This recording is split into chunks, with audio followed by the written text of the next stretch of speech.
until these fatal and almost absolute dependencies were cut away. Because I had over the years undergone a little spiritual development, the absolute quality of these frightful dependencies had never before been so starkly revealed. Reinforced by what grace I could secure in prayer, I found I had to exert every ounce of will and action to cut off these faulty emotional dependencies upon people, upon AA, indeed upon any set of circumstances whatsoever. Then only could I be free to love as Francis had. Emotional and instinctual satisfactions I saw were really the extra dividends of having love, offering love, and expressing a love appropriate to each relation of life. Plainly, I could not avail myself of God's love until I was able to offer it back to Him by loving others as He would have me. And I couldn't possibly do that so long as I was victimized by false dependencies. For my dependency meant demand, a demand for the possession and control of the people and the conditions surrounding me. While those words, absolute dependency may look like a gimmick, they were the ones that helped to trigger my release into my present degree of stability and quietness of mind, qualities which I am now trying to consolidate by offering love to others, regardless of their return to me. This seems to be the primary healing circuit, an outgoing of God's creation and His people, an outgoing love of God's creation and His people, by means of which we avail ourselves of His love for us. It is most clear that the real current can't flow until our paralyzing dependencies are broken and broken at depth. Only then can we possibly have a glimmer of what adult love really is. Spiritual calculus, you say? Not a bit of it. Watch any AA of 6 months working with a new 12-step case. If the case says to devil with you, the 12th stepper only smiles and turns to another case. If he doesn't feel frustrated or rejected, if his next case responds and in turn starts to give him love and attention to other alcoholics, yet gives none back to him, the sponsor is happy about it anyway. He still doesn't feel rejected. Instead, he rejoices that his one-time prospect is sober and happy. And if his next following case turns out in later time to be his best friend or romance, then the sponsor is most joyful. But he well knows that his happiness is a byproduct, the extra dividend of giving without any demand for a return. The really stabilizing thing for him was having and offering love to that strange drunk on his doorstep. That was Francis at work, powerful and practical, minus dependency and minus demand. In the first 6 months of my own sobriety, I worked hard with many alcoholics. Not a one responded. Yet this work kept me sober. It wasn't a question of those alcoholics giving me anything. My stability came out of trying to give, not out of demanding that I receive. Thus, I think it can work out with an emotional sobriety. If we examine every disturbance we have, great or small, we will find at the root of it some unhealthy dependency and its consequent unhealthy demand. Let us, with God's help, continually surrender these hobbling demands. Then we can be set free to live and love. We may then be able to 12-step ourselves and others into emotional sobriety. Of course, I haven't offered you a really new idea, only a gimmick that has started to unhook several of my own hexes at depth. Nowadays, my brain no longer races compulsively in either elation, grandiosity, or depression. I have been given a quiet place in bright sunshine. Thank you. Thanks, Julie.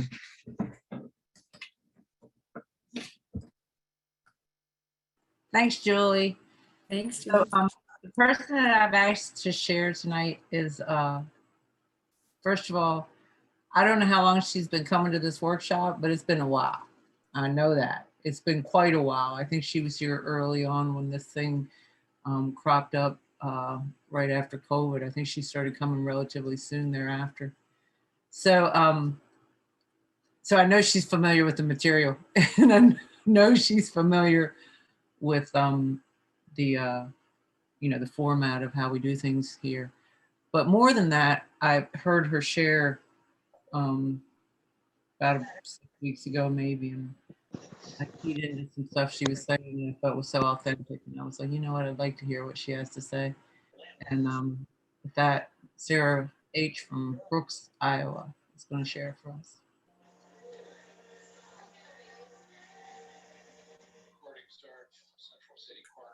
Ah, somebody's got a mic open. Hi, everyone. I'm Sarah, and I'm an alcoholic. And I'm very grateful to be here tonight. And Dawn, thank you for inviting me to share. For this meeting, I consider this like an honor because this meeting is very important to me, and you guys are very important. You guys, there's a bunch of my heroes on this meeting. People that I do have heroes in Alcoholics Anonymous, and there are a bunch of them right in this Zoom room here. Yeah, I am familiar with this. I've read this over and over several times, and there's so many things that have jumped out at me about emotional sobriety. To give you a real idea of how my emotional sobriety and my spiritual growth has come along, you got to know how far down I went. So I will talk a little bit about that. I started drinking really, really young. I was like 12 or 13 years old, and I took off right away. I mean, I don't know when I turned into an alcoholic, but I think it was pretty much right away. But long before I drank, I look back on my life as a kid, and I had those emotional dependencies. I had those things that I was just so caught up in, and so that needed to happen in order for life to be right. And I wasn't getting it right. I was always getting it wrong. And I always wanted to be right, thought I had to be right, because if I wasn't right, then I was wrong. And if I wasn't wrong, if I was wrong, there was something wrong with me. And if there was something wrong with me, then I didn't belong here, or I didn't fit in, or I couldn't live life the way I was supposed to live it, or there was some connection that I was missing, something that you guys had learned that I hadn't, and something that I saw other people doing with ease, and I couldn't do that. And then when I found alcohol, I don't know when I had my first drink exactly. I just know that at one point in my life, I wasn't drinking, and the next point I was drinking. I mean, I was sneaking out of the house at 12 and 13 years old in the middle of the night, walking down to the end of a dirt road. I lived in a little town called Katona, New York, walking down to the end of a dirt road and sticking out my thumb on the highway. So I could go find, I said I was looking for booze and boys, but the boys were optional, and except that they were a means to the booze. I remember getting into trouble really early, and things were happening, and I thought, well, if I drank, maybe I would be more popular. I always thought I was prettier, more popular, and everything when I drank. But that wasn't true. That was just all in my head.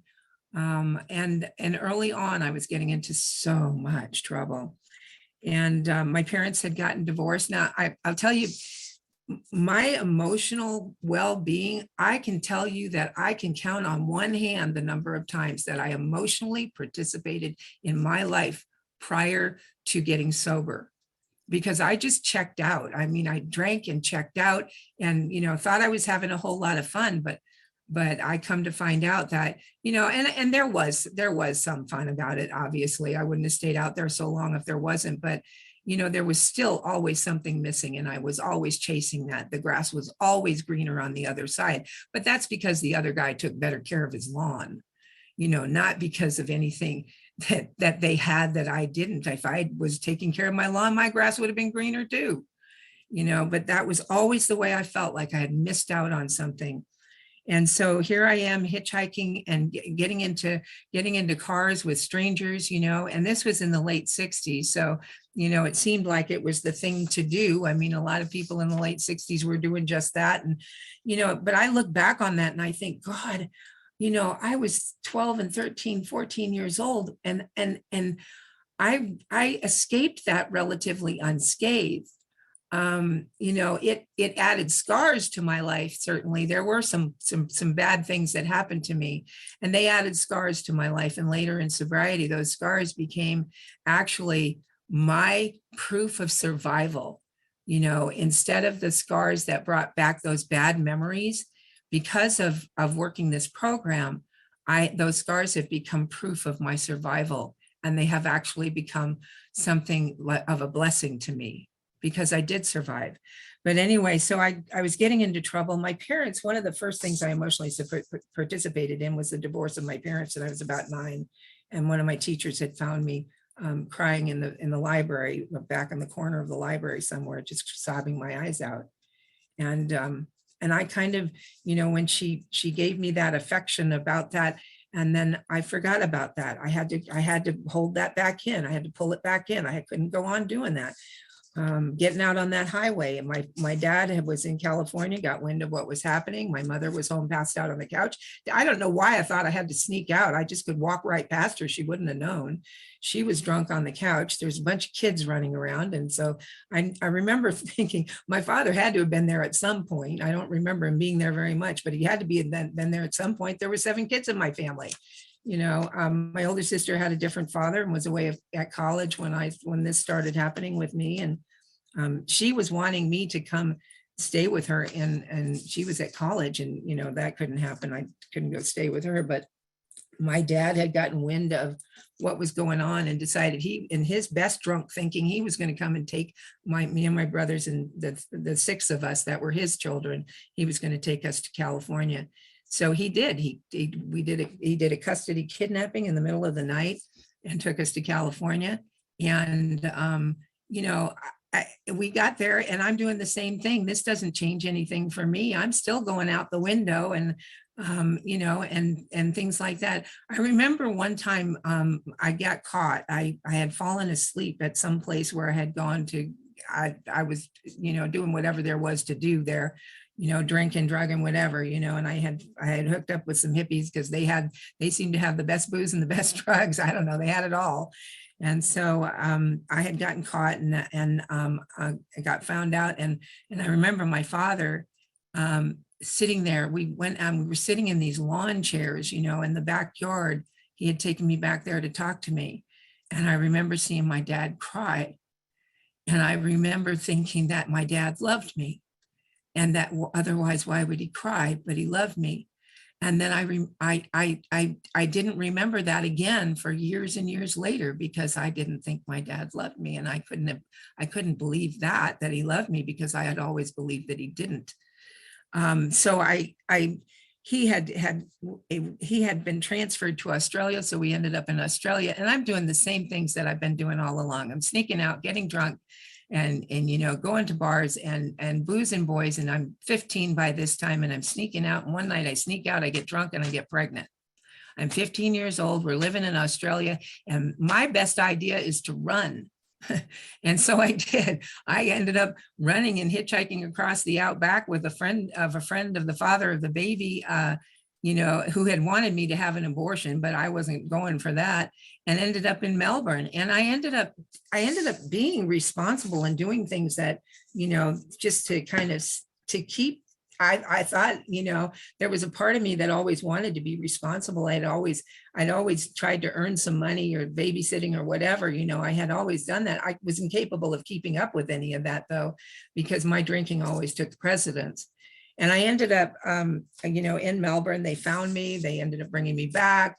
The guys that I had hooked up with in Melbourne decided to have me, they put in a petition to have me declared an emancipated minor. I'm back in Perth with my family, and they put me straight in juvenile hall. And then I went to a home for unmarried mothers.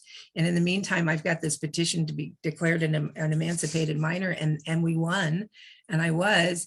And then my daughter was born in that home for unmarried mothers, and didn't have much labor, about 6 hours labor. It was really quick, but they wouldn't let me see her.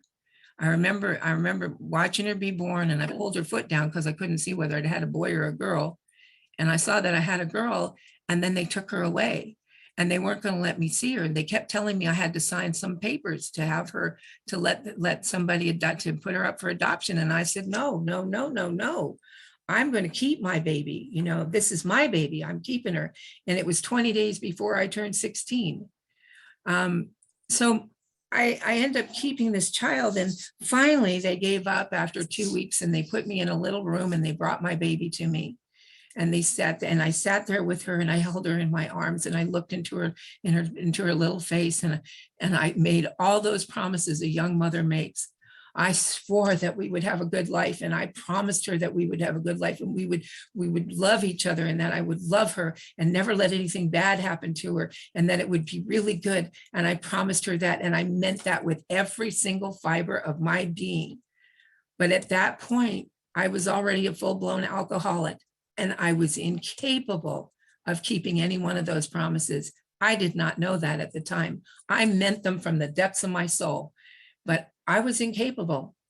And as soon as we got out and we were on our own, and I got to go stay with a family had let me come stay with them, and you know, they set me up, and I was doing school at that time. We didn't have online school, so I went back to school by correspondence, and I was trying to do the right thing.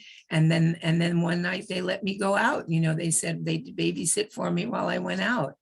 And I went out, and then I went out again another night and another night. And every night I went out and got drunk and made my way back home. And, you know, one morning I woke up to my child screaming, and they were trying to wake me up and couldn't, because I had passed out drunk. I'd been so drunk the night before that I couldn't hear her screaming in her crib. We ended up moving out and going somewhere else. And then I ended up getting into more trouble. Of course, I couldn't stop it because I was an alcoholic, and there were all kinds of other things that I got into trouble doing, trying to maintain. And so finally I got into trouble, and that it was enough legal trouble. I got into trouble with credit card fraud, and they decided that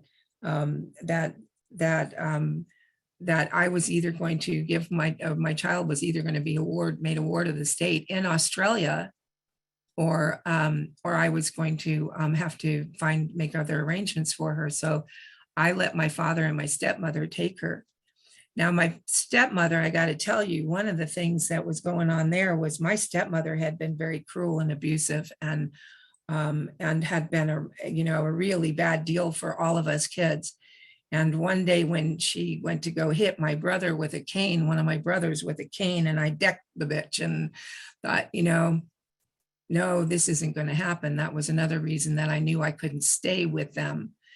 And, come to find out that here I'm thinking I need to protect my brothers and sisters, and especially the younger ones. I had an older brother, and the rest were all younger than me. There was 4 younger than me. And then, I'm thinking I need to protect them. But, lo and behold, in the end, they all ended up surviving that. And they stayed with my father and my stepmother. They got custody of my daughter, and I knew that was one of those emotional participation things. I knew that it was either they get her, which was to me the lesser of two evils, or the state of Western Australia got her. And I didn't want the state of Western Australia to get her, so I gave them to her, and gave her to them. And I knew that she'd at least be taken care of. My father was still drinking then. He didn't get sober for years later, but I still knew it was the lesser of the two evils. And also then I knew that when it came time to come back to the United States, that she would come with us. And we did end up coming back to the United States. I got back with my family in order to make the trip back. And then my father sent me to live with my mother, because I'm no longer an emancipated minor. My mother had sold the house and everything in it in Katona, New York, and had moved because some lawyer told her if she wanted the kids back, she'd have to do the same thing he did and take them. That's how they did it in those days, I guess. So by this time I was 16, almost 17, and I went back to school, started doing the thing, but everywhere I went, I followed me. So all that stuff kept going. I'm sticking out my thumb on some highway somewhere, trying to go somewhere that I need to go, and not knowing where I need to go, but it's got to be better than where I am, because where I am is not working. It never works because I'm there. I'm there. So it doesn't work for me. and I don't have the wherewithal to figure it out at all. And all I can think of is I want another drink. I just want another drink, and there was a lot of other substances involved in all of that. That's part of my story. I don't necessarily have to talk about all of that, but it was all going on, and by this time it's, there's a lot of sex and drugs and rock and roll and drinking and whatever, and still there's a part of me that says I need to do something right, because again, if I'm not doing it right, or if I'm not right, then I'm wrong. And if I'm wrong, then something's wrong with me, and I keep trying to fight that battle in my head. And drinking gives me that sense of ease and comfort that, gets me away from that. And that goes on for many, many years.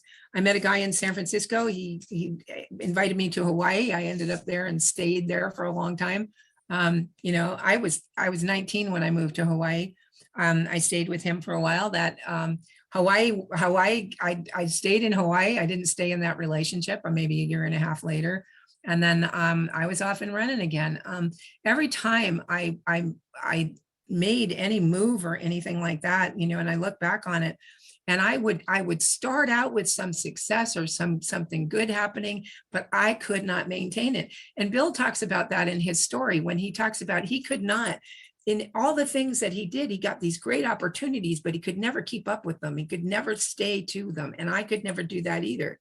Alcoholism rendered me incapable of doing that. That's the unmanageability of my life, but it's also the unmanageability of my emotions and what's real. I can't let myself feel any part of that, because it's going to get me into trouble if I do. That scares me more than anything, is that I'm going to end up, really feeling something. But I ended up doing that. And every time I did, I'd end up, getting, it didn't work.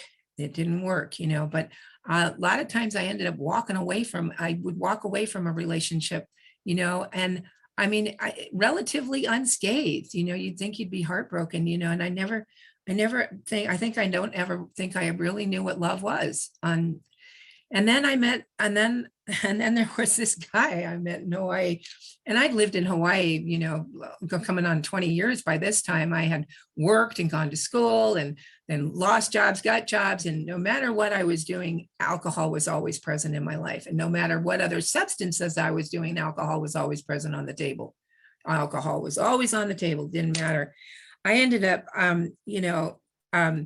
meeting this guy, and he and I just met, and we had one date. He lived real close to me, like walking distance close. And I ended up having one date with him. I went to his house. He cooked a ham, and I didn't know it at the time, but he was sober at the time. He wasn't drinking at the time.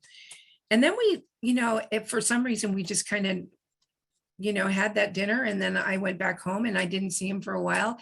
And then things were happening. I ended up getting drunk one day. I totaled my car, and I ended up, in trouble again. Here I am without a car. So I'm trying to take the bus to work. And I figure it's a Friday night. I got to take the bus back and get off the bus I got to get off the bus at my bar. But then I will have to be back on it at 7:30, and it's Friday night and it's happy hour, and that's just not going to work, so I'm going to have to find a ride. Well, I walk into the bar, and there is this man at the bar.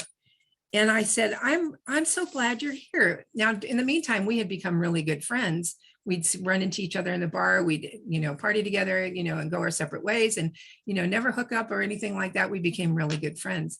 And so I walked in there and I said to him, I'm really glad you're here. His name is Mark. And I said, I'm really glad you're here. And can I get a ride home with you? Because he lives so close to me. And he said, yeah, don't you think I've waited long enough? 6 weeks later, we were married.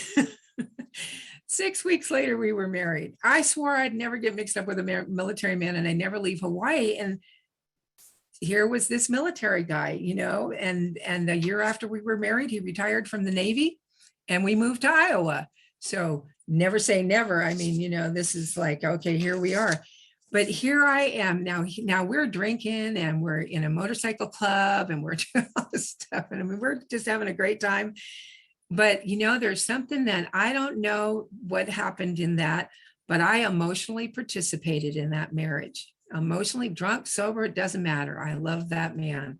And I emotionally participated in that. There was another one where I emotionally participated. Um, just a little quick back. Before, my father and my stepmother had custody of my daughter, and I was going to try and get her back.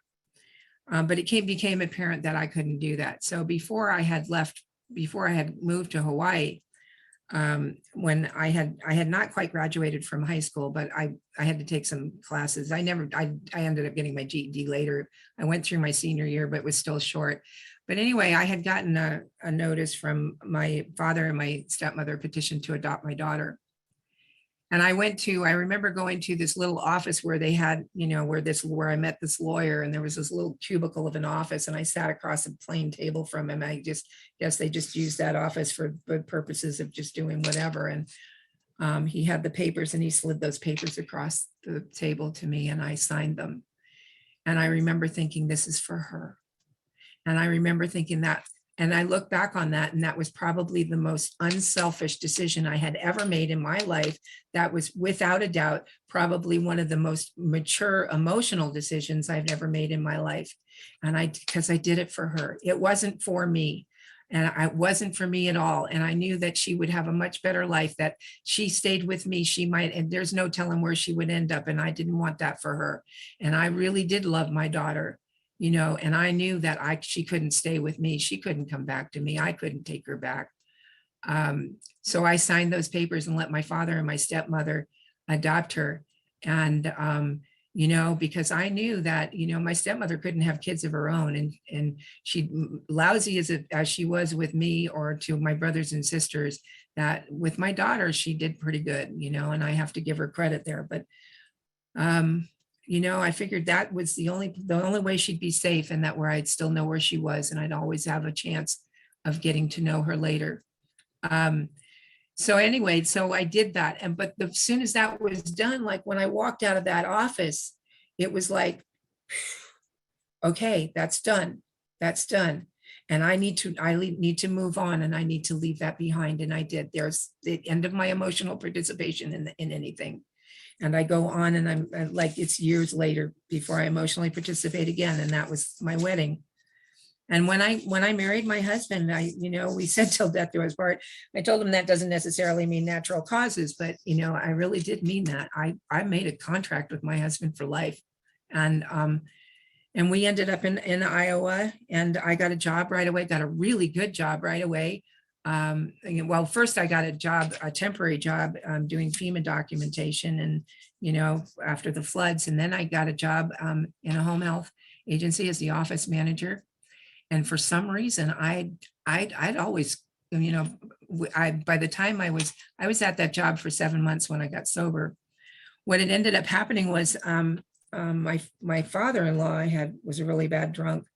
My husband had to have him committed, and when that happened, he showed up. He was trying to run back and forth, and then we had to commit his mother for an emotional breakdown, and in the same hospital where his father was, which was 75 miles away. And Mark is running off to them every day, and I'm going to work every day and going to the bar every day after work. And during all of this, he shows up at my office one day, and he says, "I'm quitting drinking." What had happened was he had gone to a man in the program and said, "I'll do anything to help my dad." And this man said to him, "How can you help? You're still drinking." And he said, and that was like a slap in the face to him. And he decided to get sober. He had been sober one other time. He'd gotten a year and decided that he'd won and went back out. But so he got sober, and next day I kicked him out of the house in a drunken rage, and went to work the next morning. And when I kicked him out of the house, I waited long enough for him to get to his mother's and called up, and he said I threatened to commit suicide. I'm not sure that's what happened, but I remember he sent the police over, and I offered the cop a drink, and I remember seeing them. He came back, and I remember looking down the hallway and seeing them standing in the hallway, just standing in the hallway waiting. I was standing in the hallway looking down out the front window with a chiffon panel on it. And I could see their silhouettes in the street. And I remember thinking, I wish they'd hurry up and leave so I can get, finish that 6-pack that's in the refrigerator. And they did, and I did. And I went to bed that night, and something happened. And for the first time in my life, I felt remorse. I went to bed thinking, not thinking, look what that bastard did to me this time. I went to bed thinking, what what have I done? What have I done? I did this. I love this man. What have I done? I don't want to lose this. I don't want to lose this. And I went to work the next day, and through a series of events, ended up with an employee assistance program who walked in, an employee assistance counselor who walked into my office that afternoon. And for the first time, I talked about my drinking, and he said, yeah, Sarah, I wouldn't, and I was telling him what was going on in my life. And he said, yeah, Sarah, I wouldn't blame you if you went out and got rip roaring drunk right now. And you might as well have kicked me in the stomach, because that I didn't want to do. And then he had said to me some magic words. He said, Sarah, if alcohol is causing problems in your life, you might be an alcoholic. And it was like an answer, but it was an answer that was filled with hope. And I hadn't felt hope in a long time. I don't know when I'd ever felt real hope, but I felt hope. And I went home and I called my husband and I said, I'm willing to get help. And he said, Sarah, are you willing to quit drinking? He was 2 days sober. And this was my first day sober. And that's 2 days on me. And I said that I could do. We took off like gangbusters and jumped right into Alcoholics Anonymous. I still, to this day, I'm 25 miles from my home group and 40 miles from my women's group, and we do all of that. But we got into this and it saved our marriage. My husband had filed for divorce that day. He had gone to a lawyer's office. I had watched him walking into, I had driven into town on my lunch break and watched him walking into the lawyer's office. I didn't know he was filing, but he hadn't actually filed the papers yet. He had just gone there and had them ready to go and never did file them. I think it was a year later before he actually did that. But one of the things I had seen that last night of my last drunk was I'd seen him look at me with disgust. And my husband had always looked at me with love in his eyes. Anybody who looked at him looking at me could say he loved me, could see that. And he looked at me with disgust that night, and I never want to see that look again. We got into this program, like I say, and I want to go into to tell you that the emotional thing, what ended up happening for me was that I emotionally participated in. When he said, are you willing? There was an emotional participation in there that I said, I can do that. And there was an emotional desire. There was an emotional hope. There was a thing that I didn't want to, that unhealthy dependency on alcohol and on everybody else being able to make me happy. Something happened to me that night that I didn't want that anymore. And I had gone to bed that night feeling prayer. I don't know that I actually prayed or with what God existed at that time, because I had reached a point in my life where I didn't believe. I believed there was a God, but I didn't believe in that God. I was asking God to ignore me. Just don't pay any attention. I've already screwed everything up in my life. I know I'm going to hell. That was my thinking of God, And it was years later before I was to remember that at one point as a child, I had an altar in my room and I prayed to a God that was a God of love and understanding and hope and faith, and a God that was, kind and loving. And sometime between that 6, 7, 8-year-old girl and the time I started drinking, I had heard about that angry God, that God became an angry God. And it wasn't God that became angry. It was my emotional dysfunction that had caused that anger. It was my own anger and resentment and fear in life that had caused me to have all that against God. But when I came into Alcoholics Anonymous and you guys showed me how to have a God of my own understanding, that filled me with hope that I could believe in, and that could be the answer to all my questions and the solutions to all my problems, that I could do. When it came to believe, that I could do, came to believe in a power greater than ourselves that could restore us to sanity. Yep, I was insane. I knew that, but was I really, or did I just have those unhealthy dependencies? Did I have a lot of character defects? Yes. Yes, I did some insane things. I learned that I didn't have to do those things. That wasn't because I was mentally ill. It was because I was an alcoholic, and the insanity came from my alcoholism, but I've come to also believe that I know that there's a lot of things that I didn't understand at that time, and that I could understand. And that just little by slowly, seconds and inches, used to be a speaker by seconds and inches. And I think if I had turned left instead of right at any given time in my life, I wouldn't be here. You know, we do the third step prayer, and it tells us that, you know, we do that third step prayer, and I'm kind of forgetting the words right now, that God, I offer myself to thee to build with me and do with me as you will. Relieve me of the bondage of self that I may better do thy will. I'm asked to remove, not to, so that I can feel better. I'm not asking him to relieve me of the bondage of self so I can feel better. I'm asking him to relieve me of the bondage of self so I can better do his will, so I can better carry his message, so I can better go on, you know, and carry the message of hope. And I believe that is the message of Alcoholics Anonymous, is that message of hope. That's what I found when I got here. And it doesn't say anywhere in the big book of Alcoholics Anonymous, what is our message? You know, what our message is what? To me, our message is hope. And that's what I want to give. And, you know, fast forward a year sober, and I'm working the steps with a sponsor. My first woman I asked to be my sponsor was a woman who I liked her laugh. That didn't work out very well. She didn't have a whole lot of healthy sobriety. The second woman was a woman who was kind of timid, and I'm like 5'9" and kind of bold and out there. And, you know, you know, I mean, I can be a bull in a china shop. I'm not very graceful at times, you know, but she took me through the book, and she took me through the steps, and she told me about, you know, making amends. And she told me about, you know, doing an inventory. I mean, she told me about all this stuff, you know, that I could understand it the way she explained it to me. In about a year of doing this, I was starting to get involved in service. And I was asked to speak at a prison and where my husband by that time worked.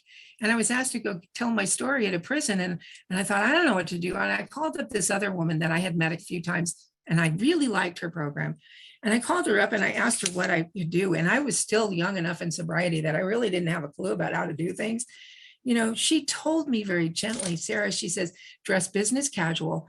I needed to be told that. I would have showed up in jeans and a t-shirt, for God's sake. And she says, you're going to be speaking to a lot of men.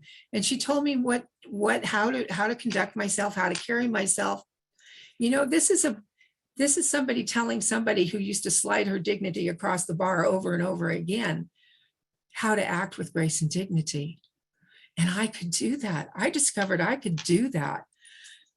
And we went to see this. She called me up that day, you know, after she asked me if I wanted her to go with me. I wanted her to go with me, and I could do that. I said, yeah, oh yeah, that was magic. Yes, I want you to go with me. And she called me up that day and said, we have to go on a 12-step call first. And we went on this 12-step call, and we went to see this woman who was leaving for prison the next day. She was leaving for prison. She had 3 small children under the age of 5, and she was leaving for prison the next day. And this woman was there, and I thought, oh my God, you know, I thought, this is the worst thing that could be happening. And look at these kids, look at these babies, they're beautiful, and she's leaving them. And I knew what it was to walk away from a child because you love them. I knew what that was. And she said, my sponsor, who's now my sponsor, this woman sat down, Lisa sat down with this woman, and she looked this woman in the eye, and she spoke to her, and she was gentle and loving and kind. And, you know, she talked to her about sobriety and the gifts of sobriety, the gifts of emotional sobriety, and how her emotions could handle this as long as she worked the steps with it. And that here she was giving this woman, and I saw hope in that woman's eyes. And I thought, you know, at that moment, I decided, I don't want what this woman has. I want to do what this woman does. I don't want what she has. You know, it says, if you want what we have, more than that, I want to do what she does, you know. And like I said, I was getting involved in service, and I went to a service meeting, and there was people that were doing service that I thought, these people have just a little bit more. I want that more. I want that more than people who were just going to meetings and, you know, working the program. And they might have had a lot, but the people who were doing service and really giving it away and giving of their time and their effort and their energy all the time, you know, to make sure that Alcoholics Anonymous is the best it can be. Always general service does that. I wanted that too. I wanted to be able to do that So I got very involved in service and went forward. I got to tell you a little bit about some of the amends I made. First of all, to my daughter, I was 4 months sober and hadn't even done my fourth and fifth step yet when I made amends to my daughter. I wrote her a letter. I had been in touch with her once while I was living in Hawaii. She had contacted me. She was sober and she had contacted me. And here I was at 4 months sober, 3 or 4 months sober. And I wrote this letter to her and I explained to her all that I had gone through and all that I had done, and that I was still drinking and that I was incapable of giving her what she needed. And that I didn't give her up because I didn't love her. I gave her up because I did. And that, I gave her this, I gave her all, I wrote this long, very long, loving, kind, beautiful letter. I did not know that that was going to be the last opportunity for me to make amends to her, because, we started having a relationship and started talking to each other. And she was 9 years sober at the time. And she sent me her 6-year medallion, her 1-year medallion. She didn't have that one anymore, but she sent me her 6-year medallion. And so I knew I had to wait till I had to make it to at least 6 years. But I sent her a 10-year medallion, one of those really nice ones. And I sent her a 10-year medallion, and she had received that 10-year medallion, but she never made it to 11 years because she went back out. My daughter has been back out there ever since, and I'm sober 26 years now. So she was back out by the time I was a year sober, and never made it back to the tables. Still using and abusing and dying of the disease, and never has made it back. But I have always let her know that if she ever does want to come back, that I will do everything in my power to help her find you, because I can't be the one that will help her. I can't do that. I will help her find you again. That little town I lived in Katona, I recently, well, actually it's been about a year, a little over a year now. During Zoom, I'm finding all these meetings. I found a meeting in Katona, New York, and got on a meeting with Zoom. And I figured what better, I always wondered how I would make amends, but I left that in God's hands. I never knew how I was going to be able to do that, and couldn't come up with any ideas how I would make amends in Katona, New York. I had left there a full-blown alcoholic at 14 years old and had caused a lot of wreckage, had left a lot of wreckage behind. And so what I did was I showed up at a meeting in Katona, New York, sober. And I have been attending that meeting ever since for about a year and 3 months now. I've been attending that meeting 4 months now. I've been attending that meeting, and I suit up and show up at that meeting and I do service in that meeting. And I've become really good friends with them. And God, I love them. They are so wonderful, so beautiful. And what a great meeting it has been for me. And what better way to give back to Katona than to show up sober and give back to Katona. And so for all that I had taken, and I just hope that that fits the bill for an amends to them. My stepmother, whom I hated, and I swore, she was on my list, and I knew I had to make amends to her, but I knew that, I don't know how willing I was, but I had to become willing to make that amends. My stepmother, when my father died, my stepmother had lost her brother, her mother, and her husband within 3 weeks. And my husband and I showed up, and I was sober. I don't know, I forget how long I was sober. I was almost 10 years sober, I guess, at that time. And then so we took her to lunch, and she was still on my list. And I had decided a long time ago that, it's one of those things. I am willing, and I'll leave that in God's hands, and when the time is right, and when God wants me to make that amends, I will make it. So anyway, we took her to lunch, and, she had been talking about what a shit I was when I was living with them, and really kind of laid it on. And I thought, oh my God, I recognized that I had been a shit. I really recognized that. And, my husband got up to go out and smoke a cigarette, and I sat there. Oh, by the way, that husband is still Mark. We're married 28 years now, but he got up and went out and smoked a cigarette, and I sat there, and I owned every bit of my part in that and what I had done. And I also gave her recognition for what she had done. about how she had married my father at 28 years old, and by 29 she was taking care of 6 of his kids. And you know that, did she do a good job of it? Absolutely not. Did she do the best she could with what she knew? I guess so. And I had to give her credit where credit was due. And I had to forgive her. And I didn't have to say to her, I forgive you for all you did, because that would have brought up her shit. And I wasn't there to bring up her shit. I was there to own mine.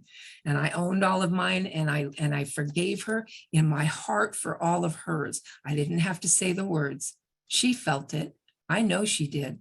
And every year that I have gone to visit my family, you know, COVID put a wrench in that for a little while, but I have gone back every year to see my family. And I've made those living amends with my brothers and sisters and my family, and I'm good with them.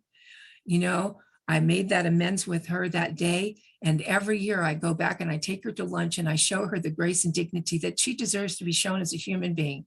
And I tell her I love her. I don't have to like her. I still can't stand the woman. I still can't stand her, but I can give her a day, a year, and I can give her that grace and dignity that you guys have given to me, that you guys have allowed me to walk through life with, because of the emotional dependencies that I've gotten rid of. You know, that I don't have to feel right. I don't have to feel that I'm right anymore, because no longer do I equate that with, if I'm not right, then I'm wrong. And if I'm wrong, something's wrong with me. There's nothing wrong with me. I'm just another human being trying to make it through this world one day at a time and doing the best I can to do so. You know, that she one day said to me, I was dropping her off after taking her to lunch one day, and she had mentioned to me that somebody in her retirement community had died and nobody found them for 3 days. And she said to me, that's going to be me. I know it. And I said, no, I will not let that happen if I have anything to do about it. You know, I will check on you. I will check on you. And my daughter, she raised my daughter. My daughter's back living with her again. So she's got that now anyway. But at that time she was living alone. And my daughter was out there doing her thing, still is out there doing her thing. My mother, the amends I made with my mother, and all the time in all my life, there was a page in my mother's address book where my name had been scratched out and erased and scratched out and erased, and all my phone numbers and addresses had always been scratched out and erased. When my mother died, there was one last entry in there. It had been there for 2.5 years, the same entry. I was married to the same man. I was living in the same house. And she had one phone number for me, one, in that last 2.5 years. And I was present in her life, even if it was long distance. I was there. I checked up on her. I told her I loved her. And my mother died knowing I loved her, and knowing that she knew that I was okay, that I was good, you know, that I was good. My father, same thing, you know. My father, by the time he died, had 25 years of sobriety. He had gotten sober, and he and I had had a spiritual healing together, you know. And unfortunately, he was my daughter's worst enabler. He enabled her and enabled her and enabled her up until the day he died, you know. But I was able to make amends with my dad, and I was able to make amends that, you know, that he died knowing I loved him, and that I was again a part of the family. And that's all he had ever wanted from me, was to be a part of the family again. You know, so now what's happening is, I'll just real quick, I'll tell you what's going on in my life right now. There's my husband 2 months ago on November the 3rd had an acute event of hepatic encephalopathy. And what happens with hepatic encephalopathy is it causes the brain to dysfunction. It causes dysfunction in the brain. It's like a dementia, but it can also causes like we call it the jerks or the dropsies or whatever, you know, because his whole body just jerks all of a sudden, you know. It's like a neuropathy kind of thing or something. But he'd had it at the top of the stairs, and he went down the stairs, all the way down the stairs. This was our second event with hepatic encephalopathy. Since then, we'd been evaluated for a liver transplant, but he wasn't strong enough to have one. So we've been trying to get him stronger. And this set us back a lot. I had been trying to get him into some skilled care prior to this happening. This fast tracked the skilled care and got him into skilled care. Right now, he's in a nursing home. He was a week in the hospital and then in skilled care, and he's still not walking. Still can't walk. So, you know, in the paper, he talks about the benighted ones. He talks, you know, that when Bill says, I believe so because I begin to see them, so many benighted ones, folks like you and me, commencing to get results. Now, here's the results I'm getting today. I am suiting up and showing up on a daily basis. And my job today is to be his wife and to do the best I can. And if I need to be his advocate, I will be his advocate. And if he needs something from me, he will have it. But my job today is not, I have gotten overwhelmed but I don't take that to him. I take that to my sponsor and I take that to you. When I get overwhelmed and I need that help, I take that to you because today I just need to give him the love and support and the kindness that he needs. And I need to show up with grace and dignity because Lord knows I didn't know what grace and dignity was when I was drinking. So I have to give that back today and then some. But today he's getting stronger and hopefully by next month we will have him out and he'll be able to continue the physical therapy at home. And hopefully we will eventually get him strong enough to have the liver transplant that he desperately needs, you know. And, you know, I do little things, you know, like his mother's in a nursing home too. So on Thanksgiving and Christmas, I went to her nursing home and brought my laptop and Zoomed with him in his nursing home so they could see each other. Because I don't want them to miss Christmas and Thanksgiving together. And they're in different nursing homes in different areas. The one he's in is closest. I've been trying to get him moved to another one, but the next closest one is we're getting out, you know, it looks like we're not going to be able to get him moved, but there's been some things happening. So, you know, God doing for me what I cannot do for myself. When he got into the nursing home, well, I couldn't have done that. I was trying to do that beforehand and we were trying to get a COVID waiver. This kind of fast tracked it. Unfortunately, it had to come to this because he needed a 3-day qualifying stay in a hospital, but at least he's got up to 100 days. But what had happened was there were some things happening in the nursing home that I didn't think were right. And so what I looked into it, you know, they were talking about discharging him or taking him off Medicare and TRICARE, but he's got up to 100 days, you know, so I looked into it. Now I had been told by my sponsor who used to work in nursing homes to call the ombudsman. I had been given, his counselor had told me, his therapist had told me to call the ombudsman or the Department of Inspection and Appeals if there was some things going on that shouldn't have been going on, had told me that. So, you know, I kept, yeah, putting it off me. I'm a great procrastinator. I am really good at procrastinating. So I procrastinated until I got an email from AARP that says, come meet the new Iowa ombudsman, you know, come. And I'm thinking, okay, God, I get it. So I'll meet the ombudsman and got online with the ombudsman. Now she got in, we got a care plan meeting a few weeks ago and she got in on that. She was on the call with that. And she said, Mark, is that okay with you? Mark, are you okay with that? Mark, do you understand what we're saying here? So she talked directly to him instead of leaving him out of the conversation where the director of nursing and the social worker and the therapist were talking about this. And she brought up, well, you can't dismiss him. There was a lawsuit, a settlement called Jimmo versus Sibelius, that you can't discharge him if he's not making progress. If he's maintaining or it's slowing the decline or preventing any further decline, then he can stay up to 100 days. So we've got that taken care of. And tomorrow the ombudsman and I are meeting Mark. We're going to see him together. So we get to meet her tomorrow. It's an ombudswoman, which is really cool. And she's about 40 miles from me. She's in our region is covered by, she's the more local ombudsman. But, you know, God doing for me what I could not do for myself. Okay, I get it. Get the ombudsman involved. So I did. I have been able to fight for his care and make sure that he's getting the best care possible. I've been, and you guys allow me to do that because you guys show me how to suit up and show up and act with grace and dignity so I don't piss people off, you know, because I can really piss people off because I will get really adamant and really angry and really stupid. But you guys have showed me how to just bring it back and dial it back. And, you know, the benighted ones are those that are and intellectually or morally ignorant. They're living in the dark. They're unenlightened. You know, we have gone from the benighted to the unbenighted. We're living in the light now. We live in the light. You know, and today I'm still suiting up and showing up and doing service to others. I am sponsoring, I'm sponsoring 12 women right now. And I'm able to find the time to give to all of them, and I'm able to give the time to my husband, and I'm able to do the things that I need to do because God makes that possible for me, you know. And when I'm overwhelmed, I know that I can come to you, and that, you know, if my sponsor's not available, one of you always is. And I always hear the message, and I hear that message of hope. And I remember that word, hope. And I remember seeing that woman's eyes so many years ago and seeing hope.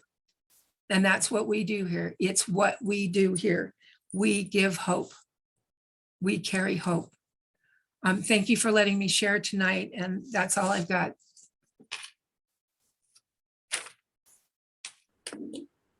Thank you, Sarah.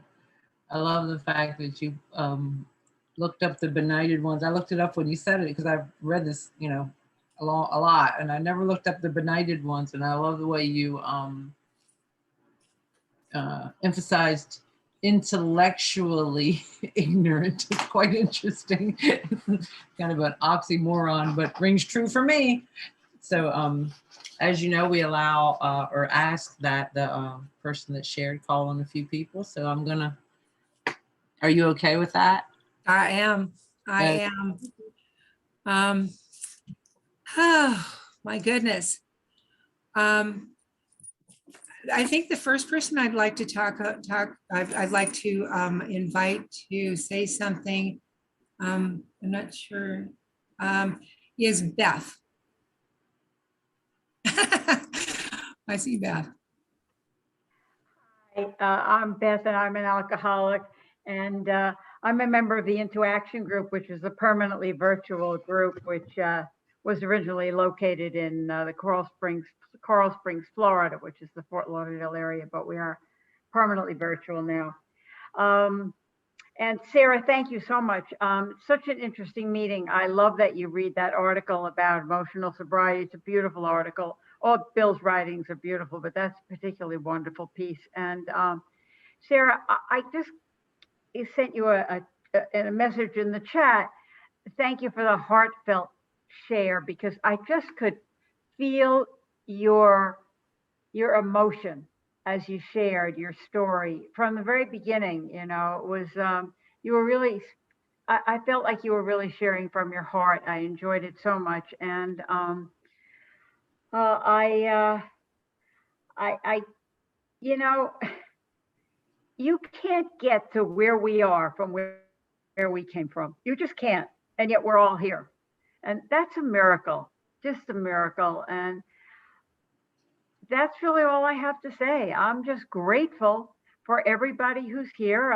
There's a huge number of people at this meeting. I'm pretty amazed by it.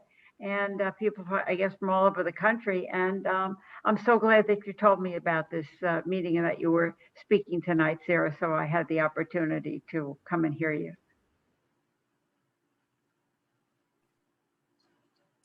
Thank you, Beth. Next, I think I'd like to hear from Janet from Katona. Hi. Hi there. I'm Janet. I'm an alcoholic. Oh my God, Sarah, that was so moving. I'm so glad, first of all, that you're part of our group in Katona. You are such a special part. And hearing your story and what you went through, it just makes you know, you feel more aligned, more close, more identifiable. You know, there's so much that you said. It doesn't have to be the same exact events, but those feelings, that's what hooks us all together. Those feelings of not enough, of I love that you said, you know, if I'm wrong, that means I'm wrong. I can't be wrong, you know, I'm nothing then. Growing up, that was a big deal for me. That's how I grew up. I know I look at pictures of myself and I was always like this, so either mad or scared. That was it. The only two places I was when I was younger. Of course, not able to figure it out until many years later and lots of blackouts later. I also love that you said, I love that. I'm never going to forget that. It's not so much I want to have what that person has. I want to do what that person does. You said something to me once when I was in a really crappy mood. And I was like, oh my God. And I was, oh, hold on one second. Sorry about that. That I was, on a upset about something, that I had to do something. I had to be somewhere. I had to do something. And you said to me, you don't have to, you get to. And that's how, ever since you said that, it was like at the beginning of the pandemic. And ever since you said that, I take that with me. And to come out of everything that you've been through in your life with that, like I show up, I get dressed. I love that. I'm there to be of service. It's just, that's a miracle. Yeah, we are all miracles, and your role model has been very important to me in this time. You're one of the gifts of the pandemic, not just even the program. It's the pandemic too. So I love you. And I'm so glad you invited me here for me to get to hear such a beautiful share. Thank you, Sarah. Thank you. Let me see here. Who else do I see here? Karen Karen from Iowa. Hi, thank you so much, Sarah. I've heard parts of your story before, but I've never heard it said so beautifully. I am very interested in this workshop, emotional sobriety, because I think that's the last sobriety that I'm learning about. And before I was alcoholic, I thought I was just crazy. But then when I was alcoholic, there was a name for it, and there was something to do about it. And I'm so very grateful for having been led here. Your words always move me, and I'm so glad to know you. And I pass. Thanks, Karen. Okay, let's somebody I don't really know, but I've seen on here before, Maria from Pennsylvania. Hi, Sarah. Thank you. My name's Marie and I'm an alcoholic. I was just thinking you did a really beautiful job. You were, I really felt your sincerity and your honesty, and especially just your vulnerability, just because I identify with like so much, feeling that my dad didn't love me, getting pregnant at 13 and having my daughter at 14. Those are not ordinary things. And so it was just really beautiful. Thank you for sharing with us and for just being a light. I just want to share really quick that I feel like a newcomer, that, I'm like working step 10 and 11 in a new way. And it's been a hard week for me. Today is 30 days of not smoking after smoking for 53 years. Wow. So, so I'm like super sensitive, and it feels like I have no skin, and so I've been doing a lot of watching. Like in the beginning of the week, I was like, I got, I just got punched out. I don't know. I mean, I just got knocked out. I got banged up against the wall, and I didn't see it coming, because I have all these personas. And, today I did a lot better. I was on the phone. I was upset. There was 17 people ahead of me, and there was this guiding knowing it was almost like a fire alarm going off. Maria, hang up the phone, hang up the phone, because simultaneously the chatter, I'm like, I'm gonna let these people have it. And then this part is like, Maria, hang up, hang up. So I hung up, and I had a pretty good day today, but I'm not complaining. I'm very grateful for the spiritual path that I'm on. And I'm very grateful for the people and my sponsor. I love what you said, Sarah, that you don't just want what your sponsor has or your teacher has. You want to be able to do that for yourself, and I really love that. Thank you. That's all I have. Should I keep going? Sure, keep going till you're bored, and then you can turn it back over to me and I'll start. All right, Sam. Hey, I'm Sam. I'm an alcoholic.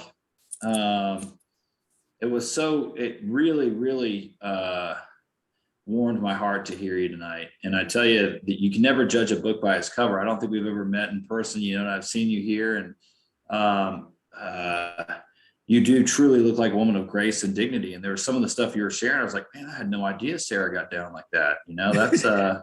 That's pretty awesome. She's pretty hardcore. Got a great, that's an entertaining story. This is not, anyway. I think that one of the things that I truly get from this meeting, and it's hard to really articulate, is that, and I always say this, I love this quote from Bob Bazance. He always says, we bring our damp log to the bonfire of AA, till it kind of catches fire and catches warmth. And this place truly gives me that warmth. This meeting really does warm my heart. I was just sitting there and I was looking out at the squares. I was looking at Joe Joe over there looking good with his beard, just want to give Joe a hug and look at all these awesome people that we see every week. And, in that letter, it talks about, actually, in We Agnostics, I read We Agnostics like once a week now. It seems like lately with guys I sponsor, I'm always reading through We Agnostics, and I always try and see how this is relevant. And, it talks about when many people worldly indeed flatly declare that since they have, taken a certain attitude towards this power and done certain things, that it has completely revolutionized their attitude and outlook. They give a powerful reason why one should believe in God. I'm paraphrasing there. And I love that part. There's lots of little pieces because there's some real zingers in We Agnostics, as Tom calls it. But then when you read in between those, like everybody always goes to the bedevilments, and then we'll go to like this part, but there's some real language that went right, that goes in there that just, really just is so true. Like if you look at all these people and you look at what you were saying, you look at the common theme of the story was, and what all these other people had shared, the common theme is like, how do people like me, or how do I become this guy that's on this meeting tonight? Or how did Sarah become this person that she could? And if you, if you come in here with a lot of doubt, hearing somebody like you and just looking at all these people, you can't help but get reignited by saying that there's no possible way people like us could get where we're at today. Like I belong in a crazy hospital, like on state assistance, and that's true. Like I could really make a good case for that. When I came here, you could have made a case that like, this guy just needs to be put away somewhere, and what God's done for my life and I just love seeing all the burning torches in this room or in this space. And it just really warms my heart. So thanks so much tonight. Sorry, I didn't have much to say, but I appreciate you. Thank you, Sarah.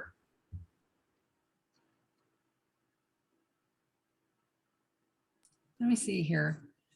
Okay, who else do I see here that Tanya. Yeah, you just had to pick on me, didn't you? I'm Tanya. I'm an alcoholic. Sarah, you know your story. I have never heard it in full. I've heard it in pieces, but I've never heard it in full. It's the most heartwarming story I've ever heard. You touched my heart. You made me cry a couple of times, but I won't say that out loud. But this group of people are like you said, are the backbone of AA. We are the ones that make up AA. We are the ones that take the people off the streets and bring them to a place where they're safe, they're wanted, they're loved, and they're cared for. And I can say that personally. I'm 6 months sober. I was scared when I first come to AA. I was scared. I didn't know what to expect. But I wouldn't change my decision at all of coming to AA. It's the best decision I could have made. I don't know if I wouldn't have made it if I would be alive today. If you really want to know the truth, it was killing me slowly but surely. I was either going to kill myself or I was going to kill somebody driving. So I just want to thank everybody. Thank you. Great share, Sarah. I love you. And I'll pass.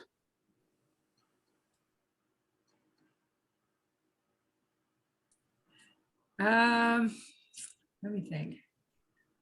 Emily B. Thank you. I'm Emily, I'm an alcoholic.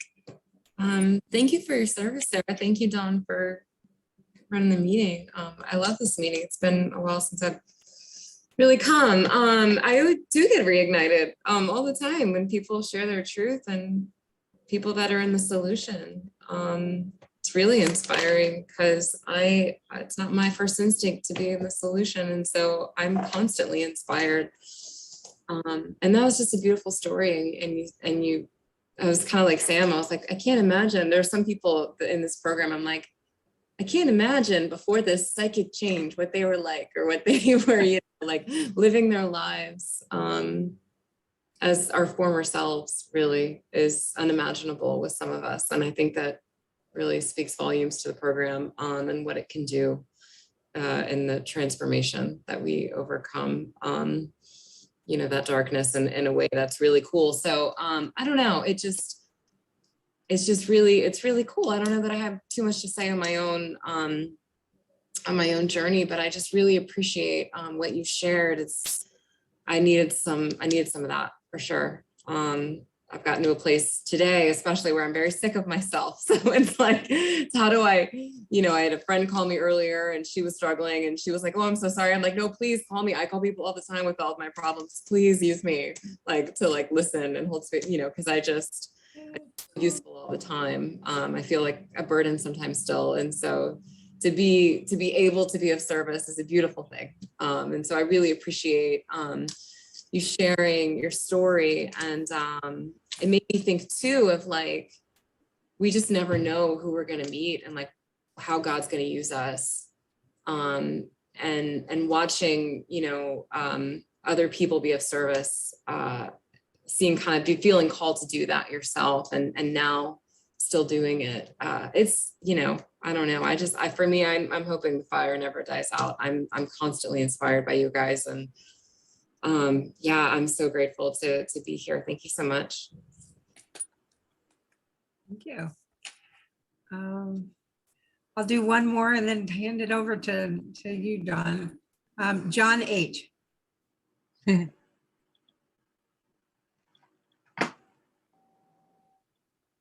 Hey there, I'm John. I'm an alcoholic.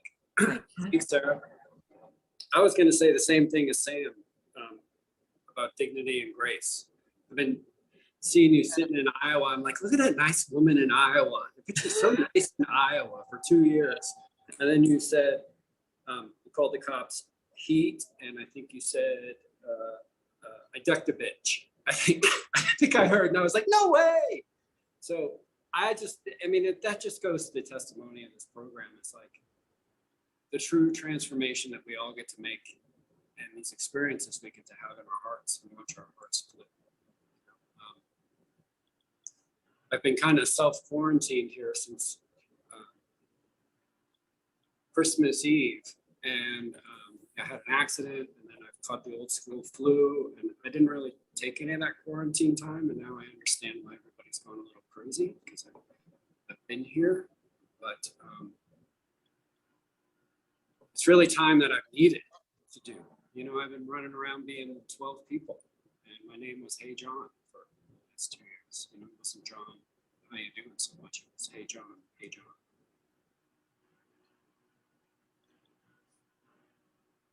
And I know everything's going to change after that accident. I totaled my car, and in some respects, I'm afraid to go back out because I know it's not going to be the same again. You know, I've committed to, got my old sponsor back, and he's been with me for 9 years, and we had a little tip, so I've been off leash for a year, and you know, done the steps yearly every year, and I'm looking forward to getting into that again. And you know, I think the biggest grace of this hot stuff is we could live by the big book and what it says in the big book, and do what it says in the black part of the book, but we really share and the white part of the book in this, if that makes sense. You know, the God holds those words on those pages, and I love coming to this meeting because there's so many meetings to go to. It says, well, just let go and let God. And you get to come here and see what happens when you let go and let go. So a variety of speakers you've had at this group. And, you know, I just love what you said. I can totally relate to, I don't want what they have, but I want to do what they do or whatnot. I'll turn it into something, but I get the gist of that so very much. Because that still shows up in my life. 10 years down the line, you know, there's somebody else that I want to do what he does, you know, or she does. And that's all I have. Thank you so very much. Take it away, John. Thank you. So I'm back on gallery, and I'm definitely going to ask, see if she's still here. Beatrice, you here? She might have popped out. We shrunk a little bit. Lou, would you like to talk for a few minutes? Thanks, Don. My name's Lou. I'm an alcoholic. And thanks so much, Sarah. That was a lovely story. You know, the punchline of the story is that starts out so many different ways, is that you just can't get here from there, you know. And my story is the same in that, and that I never would have dreamed that I could be where I am today on the basis of who I was when. And I had a lot of thoughts very similar to what Sam and John have shared, in that you know, that this transformation that we do is just such an amazing trip. You know? And it was a week ago that I came down pretty hard with a fairly mild case of COVID, and so I'm on the other end of the recovery from that, and I'm reminded of our friend Don, who one of the times that he was pretty sick said that the problem for an alcoholic of my variety that is that when you have the illness, you kind of are encouraged, or you're to turn it all inward, which is really the worst place to go for a solution for an alcoholic of my variety and of my natural proclivities. You know, but you know, I'm grateful to be on the other end of that. And you know, one of the things, just thinking and reflecting on that along with your story, yeah, I just had this point of curiosity. I fully appreciate that it took every one of those incidents that you so generously related tonight for you to get from there to here. But if you could say one thing to that little girl that was just starting out across the Australian outback, what would that be? You know, I mean, not that you couldn't ever take anything away from that journey and how it was God's plan to put you from here to there, but what would you say to her? That's all I have. Thanks.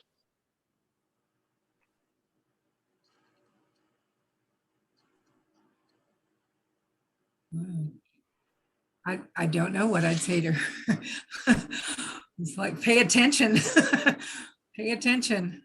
You know, I would tell her that I would tell her that, you know, not to be afraid, because you will be loved like you've never known love before, and that you will be able to love. You know, I would tell her that, you know, to pay attention to the love. Thank you, Lou, for that. I'll have to think some more on it, but to pay attention, because I had the love. I didn't know it. I love that. I was just, you know, I was thinking here,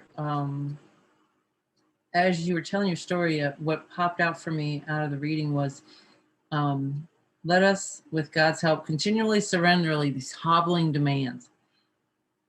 Then we can be set free to live in love. We may then be able to 12-step ourselves and others into emotional sobriety. And I always thought, you know, well, why does it say we would 12-step ourselves? And I think your story is a very good illustration of, as you got sober, you're telling us what you did, not what you thought, not, you know, the intellectual, let's see, intellectually moral ignorance, but in fact, what, you know, what I did, these are the things that I've done sober. And through that living and loving, we can 12-step ourselves into emotional sobriety. We are a demonstration to ourselves of ourselves, and able to look back and say, oh my God, I'm not as bad as I thought I was. This is pretty awesome. And so it kind of runs congruent with what you and Lou were just talking about, that it is through love. And you said I would tell her that she will have unimaginable love in her life. And that's it's just a beautiful way for us to ask Sam to have us close, because Sam, I just love the way Sam says this so much better than me. So thank you so much, Sarah. And we'll see y'all next week. Everybody, the way that we close this is we go to our inner room. And for all who care to join us, we say the Lord's Prayer inwardly to ourselves. And feel free to socialize after the close.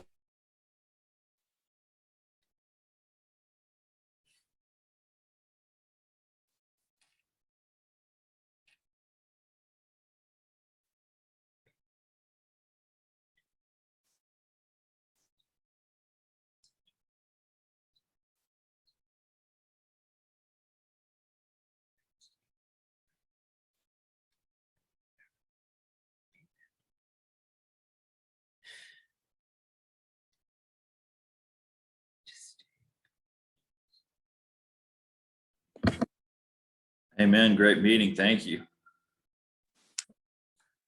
Thank you so Thank you much, so much. Sarah. See you, everyone. Bye. Thank you so much, Sarah. Great Sarah, meeting. great to hear you. Thank you. Thank you all. Thank you, Sarah. Appreciate it. That was Thank that was you. wonderful.